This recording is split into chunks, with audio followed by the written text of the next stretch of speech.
Morning guys, Jason here on the Udderfarm. I'm actually on the Udderfarm property this morning. What I'm doing is I'm doing my main entrance to my property. When I first bought this property, up behind me, right up past that gum and up the road, was a tree line. Had wattles, gums, ironbark, had lantana, grass probably, as high as my head. And the fence was mixed in amongst those trees, and in places the trees grew up and were pushing the fence over. There was a 5-strand barbed wire fence, but when I bought the property, probably only 2 or 3 of those wires were left up. And the wires that were left up were joined in numerous locations because it had rusted out. So the wire was, you just had to touch it and it was falling apart. The cattle that were on the property previously, the reason they weren't getting out is because they were used to the fence being there. And with the grass growing up, the trees growing up, they didn't see obviously the wire, so they just got used to the fence being there, not pushing the boundaries, just walking the fence lines, doing their grazing, couldn't see through because of the grass and the trees. Had they have put any potential pressure on that fence, it would have broken that fence.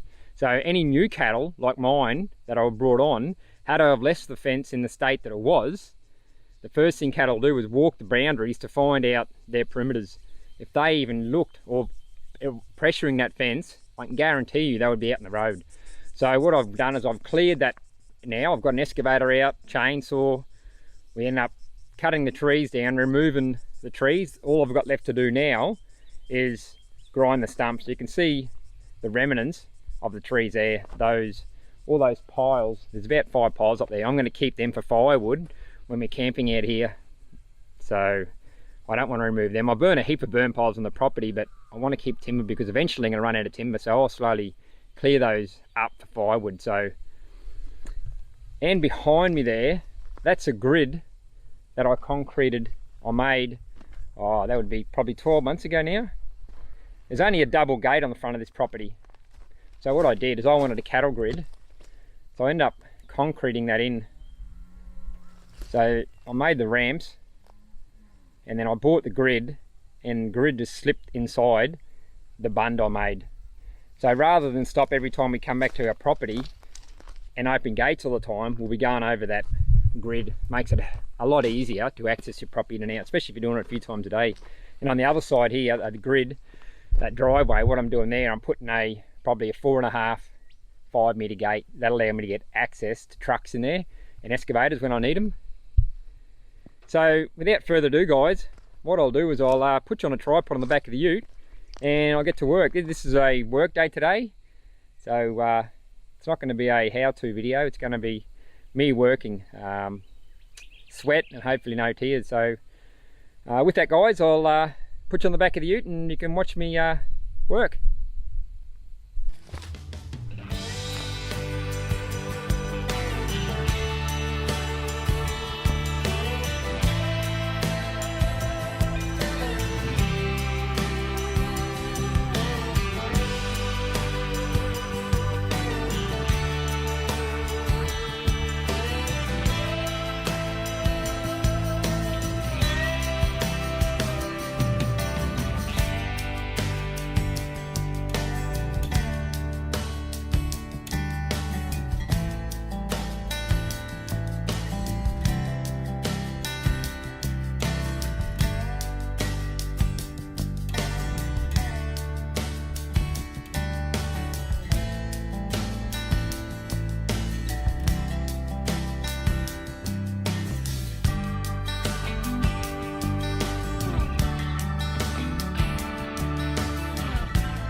Alright guys, well, that's it. That was one of our work videos. If you enjoyed it guys, let us know, because then we can do more of the same. So we do work every day out here, so but sort of a lot of how-to videos but not many work videos. So guys, if you enjoyed the video, by all means let us know and we can do more work videos if you want to see what we do on an everyday basis.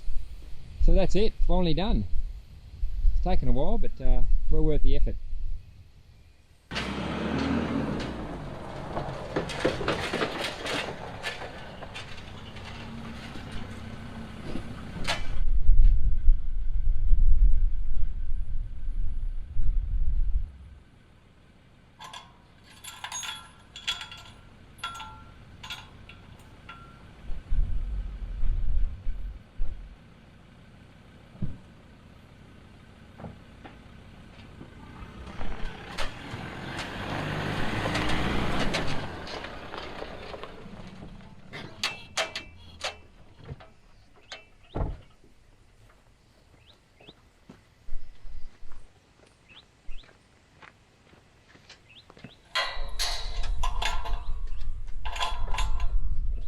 Right then guys, have a great morning, have a great afternoon and a terrific evening guys, wherever you're watching this from, and we'll catch you later.